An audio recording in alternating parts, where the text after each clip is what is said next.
As we approach the upcoming midterm elections, President Trump playing a huge role in the Republican primaries. He is backing challengers who are rising up in a number of high-profile races while candidates fight for his endorsement. Recently, he announced his support for Lisa Murkowski's primary challenger, TSHIBAKA, in the Alaskan Senate race. And tomorrow, Trump is set to hold his first campaign-style rally in the midterm cycle, traveling to Ohio to campaign for Max Miller, who's challenging Congressman Anthony Gonzalez, one of those House Republicans who voted to impeach President Trump. Alaska Senate candidate TSHIBAKA and Ohio House candidate Max Miller join us now with reaction. All right, ladies first, we'll start with you, Kelly. You think President Trump's going to go all the way to Alaska? And if he does, what kind of impacts do you think that'll have? Well, absolutely, he'll come here. And by the way, welcome from Kodiak, Alaska, the largest Coast Guard base in the nation. Look, President Trump is hugely popular here. He was the best president Alaska has ever had. He won by double digits in both elections, and for good reason. You know, he let us responsibly develop our own resources. He knows that we are owed land by the federal government, and he was working to give us back millions of acres. He respected our constitutional rights by appointing judges like Kavanaugh and Barrett, and he supports our military and border security. But Senator Murkowski, she opposed all of that, and that's why I'm opposing her, and Alaska's opposing her. I have a 20-point lead in the polls, and the Alaska Republican Party has officially censured Lisa Murkowski. She's not allowed to be a Republican in our state.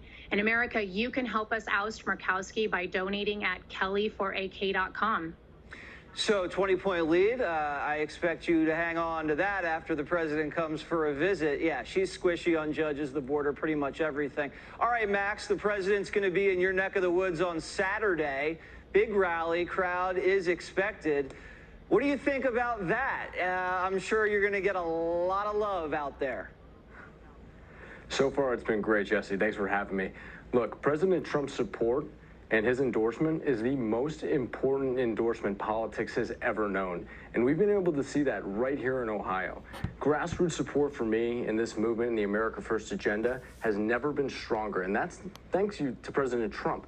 You know, people have been going to my website, votemaxmiller.com, and we've seen tons of small dollar support and grassroots support, and we're energized here. President Trump has done so much for the Ohio people, but not only that, for the 16th district in terms of manufacturing jobs, securing our border, and everything all together.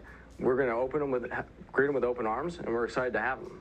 I'm sure that crowd will be rocking and rolling on Saturday. And it's funny that everything the president predicted would happen has happened.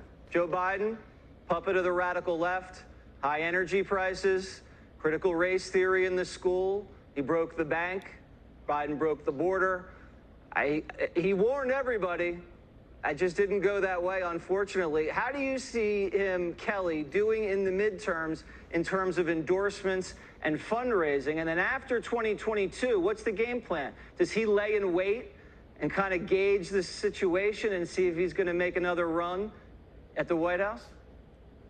I think anyone with President Trump's endorsement is going to do really well in the midterms, and it's because I think President Trump has tapped into the heartbeat of Americans. We are looking for courage and common sense in our leaders, and he is projecting that from the front, and that's what we're looking for. So people who stand up and say, I'm ready to lead, and he puts that stamp of endorsement on us, those are the people that America is following, not because it's like this Trump crusade. It's because it's an American crusade, and President Trump is just the one who vocalized it and led it best, and he continues to lead it best, in my opinion. For 2024, you know, I don't know what President Trump has in mind, but I do know that I think that the left has overplayed their hand, and we are all paying the price for it, from Lisa Murkowski to radical Joe Biden. And I think America has a lot to say about it, and we're going to see it in 22 and 24. All right, Kelly, Max, good luck on the races, and have a great weekend. We appreciate you joining Hannity.